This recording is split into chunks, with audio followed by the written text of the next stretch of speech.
ప్రతి ఇంటికి వెళ్లి రెండేళ్ల కూటమి ప్రభుత్వ పాలనలో జరిగిన అభివృద్ధి సంక్షేమ కార్యక్రమాలను ప్రజలకు గర్వంగా వివరించాలని దర్శి నియోజకవర్గ Telugu Desam party incharge Kottipati Lakshmi party శ్రేణులకు పిలుపునిచ్చారు. దర్శి పట్టణంలోని కురిచేడు రోడ్డులో గల పీటీఎస్ కళ్యాణ మండపంలో నిర్వహించిన ప్రజాప్రభుత్వం రెండేళ్ల కూటమి పాలన విజయోత్సవ సభలో ఆమె ముఖ్య అతిథిగా పాల్గొని మాట్లాడారు. ప్రజల నమ్మకంతో ఏర్పడిన కూటమి ప్రభుత్వం రెండేళ్ల పాలనను విజయవంతంగా పూర్తి చేసుకుందని, ఈ సందర్భంగా విజయోత్సవ సభను ఘనంగా నిర్వహించినట్లు తెలిపారు. ఆంధ్రప్రదేశ్ రాష్ట్ర అభివృద్ధి దిశగా వేగంగా ముందుకు సాగుతుందని, ముఖ్యమంత్రి నారా చంద్రబాబు నాయుడు విజనరీ నాయకత్వంలో ప్రజల భవిష్యత్తుకు బలమైన పునాదులు వేస్తున్నారని పేర్కొన్నారు. అలాగే ఉప ముఖ్యమంత్రి పవన్ కళ్యాణ్, మంత్రి నారా లోకేష్ విద్య, ఉపాధి, పరిశ్రమలు, సాంకేతిక రంగాలకు ప్రాధాన్యతనిస్తూ రాష్ట్రాన్ని సాంకేతికంగా అభివృద్ధి చెందిన రాష్ట్రంగా తీర్చిదిద్దుతున్నారని అన్నారు. గత 5 ఏళ్లలో దర్శి నియోజకవర్గ అభివృద్ధిలో వెనుకబడిందని, అయితే కూటమి ప్రభుత్వం అధికారంలోకి వచ్చిన తర్వాత అభివృద్ధి, సంక్షేమాన్ని ప్రతి గడపకు చేర్చే లక్ష్యంతో పనిచేస్తున్నామని తెలిపారు. ప్రజల మధ్య ఉంటూ వారి సమస్యల పరిష్కారానికి కృషి చేస్తున్నానని, ప్రజలు కూడా సంపూర్ణ సహకారం అందిస్తున్నారని చెప్పారు. గ్రామాల్లో రహదారులు, మౌలిక వసతులు అభివృద్ధి కార్యక్రమాలు కోట్ల రూపాయల వ్యయంతో చేపడుతున్నామని, పెంచిన పెన్షన్లను ప్రతి నెల 1వ తేదీన అందిస్తున్నామని పేర్కొన్నారు. ఈ విజయోత్సవ సభలో పార్టీ నాయకులు, కార్యకర్తలు, ప్రజాప్రతినిధులు, అభిమానులు పెద్ద సంఖ్యలో పాల్గొన్నారు.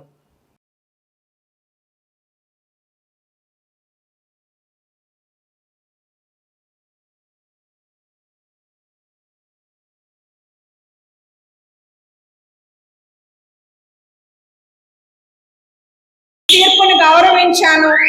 మరింత కష్టపడి పనిచేస్తున్నాను. గతంలో కంటే ఇప్పుడు ఇంకా ఎక్కువ కష్టపడాలి అని పనిచేస్తున్నాను. గతంలో ఉండేదానికన్నా మరింత మీ అందుబాటులో ఉండాలని ఇంకా పనిచేస్తున్నాను. మనం దర్శి నియోజకవర్గంలో నిలిచిపోయిన పనులన్నిటినీ కూడా ఎలా ముందుకు తీసుకెళ్ళాలి, ఇంకా ఏం నిధులు తీసుకురావాలి దర్శి నియోజకవర్గానికని ఎప్పుడూ కష్టపడుతూ ఉంటాను. ఈ 2 ఏళ్ళు మీరందరూ నన్ను చూశారు. ఇక్కడున్న చాలా మంది కనీసం ఇక్కడున్న 100 మంది పైన నన్ను ఎప్పుడు చాలా కష్టపడుతున్నావమ్మా అని చెప్తూ ఉంటారు. అలాగే బయట కూడా పక్క నియోజకవర్గ వాళ్ళు వేరే ఎంతో మంది నన్ను కలిసినప్పుడు ఇదే మాట చెప్తే నాకు చాలా సంతోషంగా అనిపిస్తుంది. చాలా కష్టపడుతున్నారు, ఓడిపోయిన ప్రజలకి గట్టిగా నిలబడి నియోజకవర్గంలో ఎప్పుడు అందుబాటులో ఉంటున్నారు, ఎప్పుడు చూస్తుంటాము మీరు చేసే పనులన్నీ అని చెప్తే చాలా సంతోషంగా ఉంటుంది. ప్రజాదరణ పెరిగింది. ప్రజాదరణ పెరిగినప్పుడు కొంతమంది వేరే వాళ్ళు కొన్ని ప్రచారాలు, కొత్త ప్రచారాలు, రకరకాల ప్రచారాలు మొదలు పెడతారు.